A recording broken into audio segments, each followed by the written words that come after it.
గారికి ఆయన కూడా ఘన నివాళులు అర్పించుకుంటూ, ఎందుకంటే ఎన్టీఆర్ అంటే కేవలం నందమూరి తారక రామారావు కాదు, ఏంటంటే నటనాలయం, ఆయన ఇల్లు ఒక నటనాలయం, అందులో ఆయన ఒక నటరాజు నటసింహుడు, ఆర్ అంటే రారాజు, రాజర్షి, రాజకీయ దురంధర యుగంధుడు, రమణీయ కమనీయ సౌమ్య గుణధాముడు, టీ అంటే తారమండలంలోని తారక ధ్రువ తారకుడు నందమూరి తారక రామారావు గారు.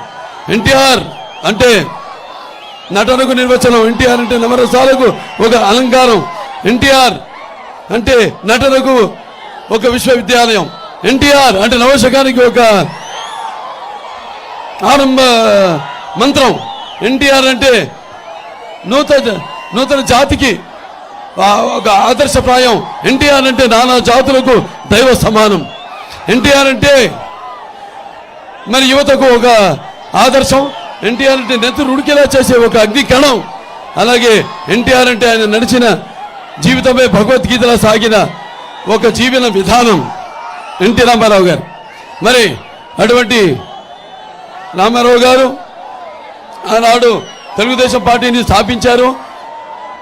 ఆయన అంబేద్కర్ గారి ఆశయాలను ముందుకు తీసుకెళ్తూ మరి ఈ యొక్క సమాజ స్థాపన కోసం, సమాజంలో ఉన్న వ్యత్యాసాలను తొలగించడం కోసం, అలాగే ఈ యొక్క సామాజిక న్యాయం కోసం ఆయన అహర్నిశలు పాటుపడ్డారు. ఆయన అందరికీ న్యాయం చేసిన మహానుభావుడు. అంతవరకు అధికారంలో పదవులకి దూరంగా ఉన్న ఈ బడుగు బలహీన వర్గాలైతేనేమి, లేకపోతే తాడిత పీడిత కులాలైతేనేమి, వెనకబడుగున తరగతులైతేనేమి, మైనారిటీలు అయితేనేమి, అందరికీ చేయూతనిచ్చి తీసుకొచ్చి అధికార పీఠం మీద కూర్చోబెట్టిన మహానుభావుడు నందమూరి తారక రామారావు గారు. మరి ఈనాడు ఇక్కడికి అశేష జన సముద్రం,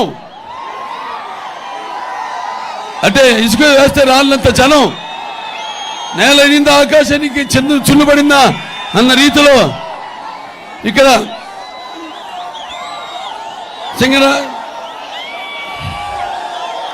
సింగనమల, అలాగే బుక్కరాయి సముద్రం, అలాగే దారిల గిన్నె, నాపర్ల, దాని తర్వాత పుల్లూరు, దాని తర్వాత నెల్లనూరు, అన్ని మండలాల నుంచి విచ్చేసిన తెలుగుదేశం పార్టీ కార్యకర్తలకు, జన సైనికులకు, అలాగే బీజేపీ కార్యకర్తలకు, నాయకులకు అందరికీ కూడా ముందుగా, అలాగే ఇక్కడ విచ్చేసిన ముస్లిం మైనారిటీ సోదరులకు, అలాగే ముత్తవల్లిలకు, అలాగే ఇక్కడ నా ముస్లిం సోదరి మండలకు, అలాగే మీరంతా కూడా మీ యొక్క ఈ ఉరకలెత్తుతున్న ఉత్సాహం చూస్తుంటే నాకు ఒకటే అనిపిస్తుంది,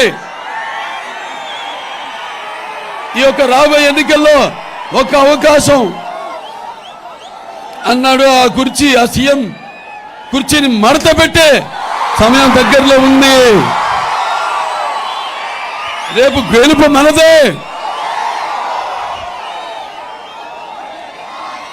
కాబట్టి ఈ యొక్క వైకాపా ఏదైతే ఫ్యాన్ ఉందో దాని 3 రెక్కలను ముక్కలు చేసి బయటపడాల్సిన సమయ ఆసన్నమైంది అని మీ అందరి ఉత్సాహం చూస్తుంటే అనిపిస్తుంది. మరి చూస్తున్నాం మనం, రాయలసీమ అంటే రాయల్ సీమ,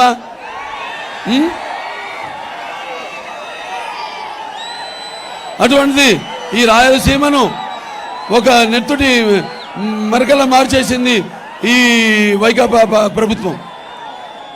అలాగే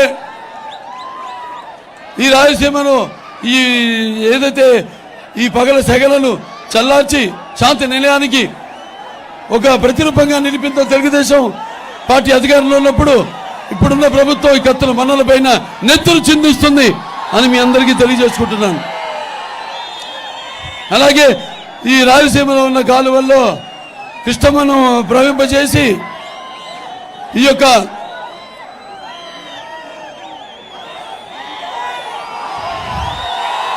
రాయలసీమ